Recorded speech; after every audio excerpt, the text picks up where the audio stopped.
দেশ গড়ার যে পরিকল্পনা অনুষ্ঠান, দেশ গড়ার পরিকল্পনা যে পরিকল্পনাগুলো, এগুলো আমরা পরিকল্পনা রাখবো না, এগুলো আমরা যে কোনো মূল্যে ইনশাল্লাহ বাস্তবায়ন করব জনগণের সম্পৃক্ত করার মাধ্যমে, জনগণকে সম্পৃক্ত করার মাধ্যমে।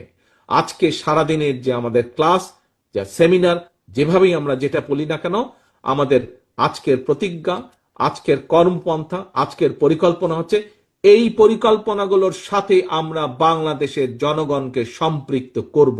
এটাই হচ্ছে আমাদের নেক্সট 2 মাসের কাজ, এর বাইরে আর কোনো কাজ নেই। এই পরিকল্পনাগুলোর সাথে আমরা স্ব এলাকার মানুষকে সম্পৃক্ত করব, সমর্থন নিব, তাদের আমরা সমর্থন জোগাড় করব। রাইট? ওকে, এটাই তাহলে আমাদের আজকের প্রতিজ্ঞা। নিলাম আমরা প্রতিজ্ঞা, ইনশাআল্লাহ। আশা করি তোমরা তোমাদের এই পরিকল্পনা বাস্তবায়ন করতে সক্ষম হবে। এটাই হোক আমাদের আজকের প্রত্যাশা, বিশ্বাসা, আল্লাহর কাছে আমাদের সেটিই আজকের চাওয়া।